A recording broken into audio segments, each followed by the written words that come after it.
Um,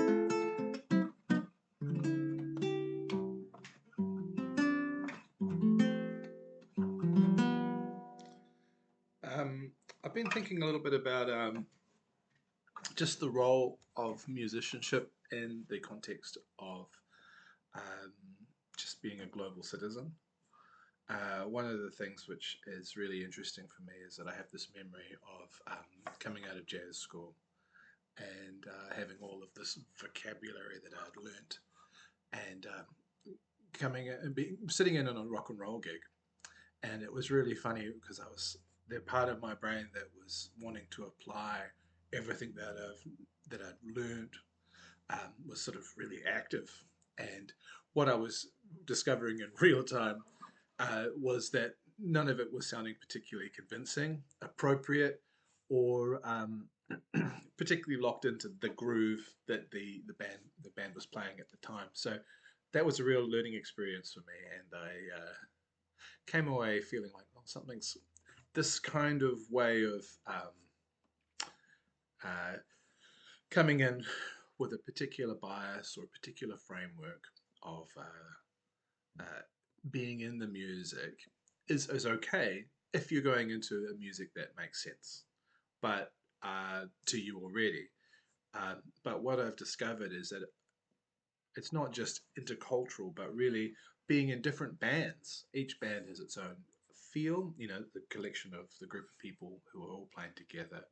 And so that having the capacity to, in real time, again, not thinking about it because we don't have time to do that as improvisers, to intuitively recognize the patterns of which the different musicians are making, and maybe inferring where are they coming from and what would be an appropriate response to them. And this comes from experience of listening, absorbing lots of different types of music, but it also comes from being able to listen in real time and really listen to the what's going on right now. What are the sounds that are conducive, and what are the sounds this could be what type of tone production you might use, what your guitar, for my case, the guitar tone.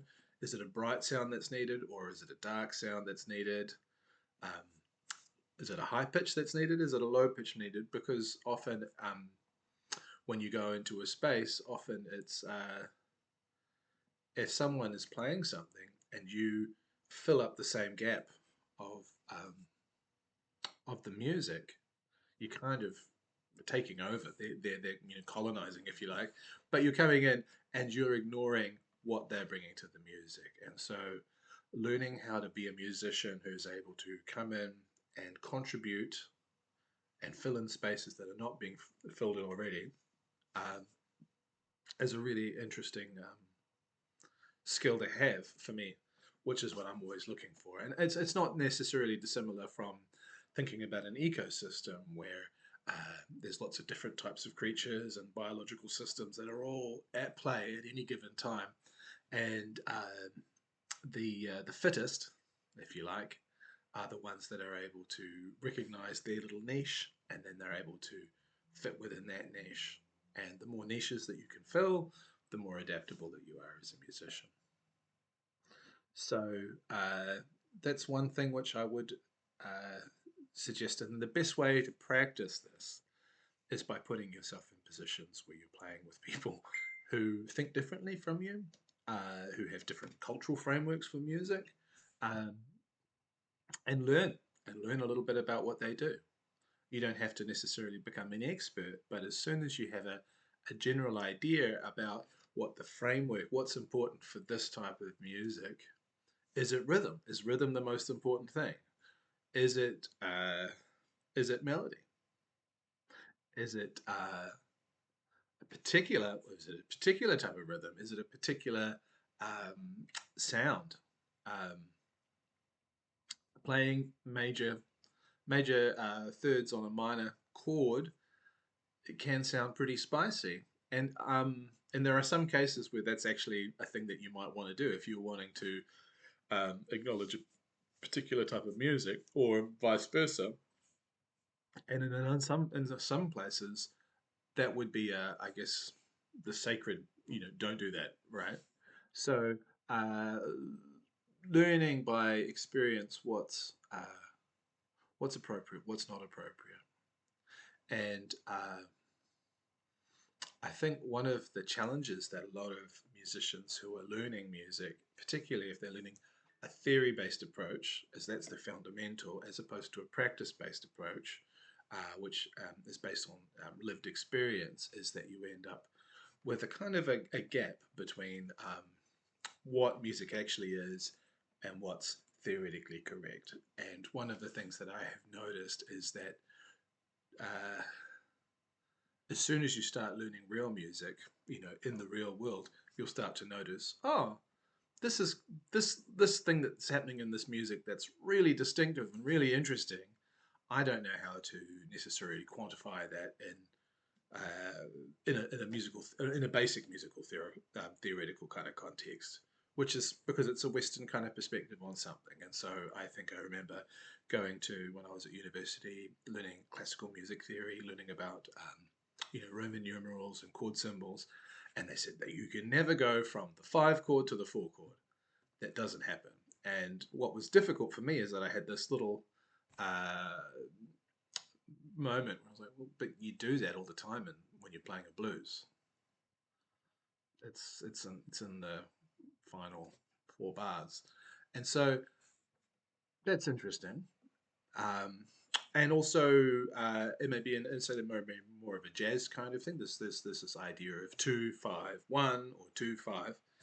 Uh, what you find out later on is that what people are thinking isn't necessarily 2-5, and in fact, uh, it's more like maybe it's a more broader kind of idea of something that's not home and then home, and it could be something that's not home, something that's not home, and home, or something something something something something home. And so there's this idea of there's a certain freedom in this much more abstract but functional approach uh, that comes from the initial stages of a learner. They start to take things very literally, which is like it's you have to play the two, you have to play the one, or the two, the five, and the one, or you have to play five and then one, which is kind of which will get you that is something that's one thing that you could do, but of course. There are many different ways of creating tension and resolution, and sometimes they're very surprising, and sometimes notes that you would not think were resolutions are actually absolutely beautiful. So, and that comes into the taste. What are the sounds that are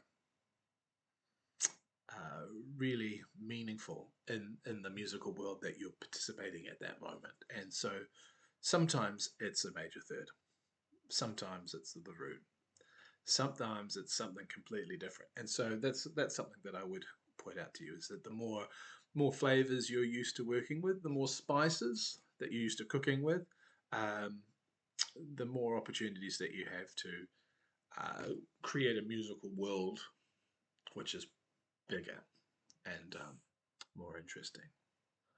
Uh, yeah. So my advice to you is if you have the opportunity, learn how to play music from other cultures. And learn how to play music from your own culture, absolutely. If there's a traditional music in your background, learn that, absolutely. Become grounded in that. But there is a real interesting process, I feel, is if you go out and learn music from other cultures as well, it starts to help you see what's unique about what you do. And it moves you away from imitating the past and puts you in a position of being able to reflect and go, well, this is the way that I've done it so far, but other people do things in different kinds of ways. Um, and maybe there's something that I can do to advance what's really me, but it's in this reflective space. And so if you don't have an awareness of things that are outside yourself, you will probably be repeating ad nauseum, getting really good at what you already do. And there's no shame in that, and it's wonderful. But improvising with others, with from different backgrounds is a really rewarding thing. So give it a shot. That also means that your the sphere of your friends, your friend groups gets a lot better. And one of the things that I would also say, and I used the metaphor before about spices and food, but the more people that you hang around with who are from around different parts of the planet, the more opportunities that you get to have some amazing food, hear beautiful music, uh, see different ways of engaging with music, whether it's dance or singing, and emotionally. And so, yeah, this this process. If you ever, yeah, if you're a musician and you're wondering, I feel a little bit stale, not sure what to do next. This is a really good thing for you to. It's a good first step, right? Good luck.